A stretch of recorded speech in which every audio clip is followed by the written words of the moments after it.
6 फरवरी 2023 की सुबह तुर्की और सीरिया में 4:17 पर भूकंप आया। रिक्टर स्केल पर तीव्रता मापी गई 7.8। भूकंप का पहला झटका दक्षिणी तुर्की के गाजियान्टेप में महसूस हुआ। हालांकि बाद में झटके आसपास के कई शहरों के अलावा सीरिया, लेबनान, इजराइल और साइप्रस में भी महसूस किए गए। सबसे ज्यादा नुकसान तुर्की और सीरिया में देखा गया। वहां पूरे दिन आफ्टरशॉक्स आते रहे, जिसके कारण राहत अभियान चलाने में मुश्किलें आईं और हताहतों की संख्या भी बढ़ती गई। मीडिया रपटों के अनुसार 5000 लोगों की मौत की पुष्टि हुई है। यूनाइटेड नेशंस का दावा अंतिम आंकड़ा 20,000 के पार जा सकता है। इन सब के बीच दुनिया भर के देशों और संस्थाओं ने मदद भेजनी शुरू कर दी है। भारत ने national disaster response force NDRF और डॉग स्क्वाड्स को रवाना किया है। रूस ने 300 सैनिकों को तुर्की भेजा है। वे मलबा हटाने में मदद कर रहे हैं। उनके अलावा अमेरिका, चीन, यूरोपियन यूनियन समेत कई देश और अंतर्राष्ट्रीय संगठन सामने आए हैं। सबसे दिलचस्प मामला ग्रीस का रहा। ग्रीस तुर्की को मदद की पेशकश करने वाले सबसे शुरुआती देशों में से था।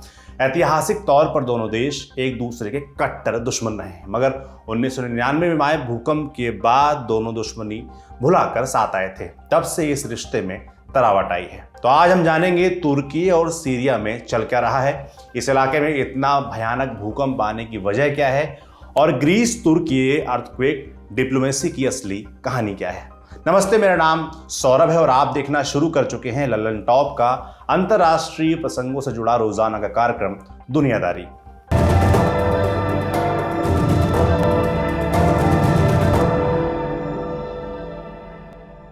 पहले ये नक्शा देखिए। ये तुर्की के दक्षिण में बसा शहर गाजियान्टेप है। इससे लगभग 18 किलोमीटर और दक्षिण में जाएं तो सीरिया की सीमा शुरू हो जाती है। 20 लाख की आबादी वाले गाजियान्टेप में 1/3 से अधिक लोग सीरियाई शरणार्थी हैं। सीरिया में 2011 से सिविल वॉर चल रहा है। राष्ट्रपति बशर अल असद को हटाने के मकसद से शुरू हुआ आंदोलन अपना रास्ता भटक गया। फिर वहां इस्लामिक स्टेट आया। उन्हें हराने के लिए अमेरिका और ब्रिटेन की एंट्री हुई। रूस ने असद की मदद की। सब गड्ढमड्ढ होकर रह गया। 12 बरस बाद भी सीरिया जंग के चंगुल से बाहर नहीं निकल सका है। निकल सके हैं तो कुछ लोग जो शरणार्थी बनकर तुर्की और यूरोप के दूसरे हिस्सों में दोयम दर्जे की जिंदगी बिता रहे हैं। हालांकि दुर्भाग्य ने उनका वहां पीछा नहीं छोड़ा। 6 फरवरी को आए भूकंप का केंद्र गाजियान्टेप के पास ही था। भूकंप से पहले गाजियान्टेप को शरणार्थियों का शहर कहा जाता था। अब वो मलबे के ढेर में बदल चुका है। 21 साल की करीना होरलाक 6 महीने पहले ही तुर्की आई थी यूक्रेन से शरणार्थी बनकर। उसको गाजियान्टेप में टेम्परेरी ठिकाना मिला था। वो वहीं रहकर लॉ की पढ़ाई पूरी कर रही है। भूकंप के बाद मची अराजकता ने उसको पिछले बरस की याद दिला दी है। करीना बोली, अभी फरवरी का महीना चल रहा है और ठीक 1 बरस पहले इसी तरह बिस्तर हिलने से मेरी नींद अचानक खुली थी। मुझे लगा कि फिर से बमबारी होने लगी है। मेरी आंखों के सामने घर के हालात तैरने लगे। मुझे बहुत देर के बाद पता चला कि यहाँ आखिर हो क्या रहा है। इस भूकंप से प्रभावित लोगों में करीना या गाजियान्टेप इकलौते नहीं हैं। तुर्की के कम से कम 10 बड़े शहर इस आपदा के शिकार हुए हैं। सीरिया पहले से ही युद्ध की विभीषिका से त्रस्त है। सीरिया का दूसरा सबसे बड़ा शहर अलेप्पो एक समय तक एक मिडिल ईस्ट के सबसे रौनकदार शहरों में गिना जाता था। सिविल वॉर ने उसे घोस्ट सिटी में बदल दिया। हाल के भूकंप ने अलेप्पो को रेंगने पर मजबूर कर दिया है। कुछ आप बीतियां भी सुन लीजिए।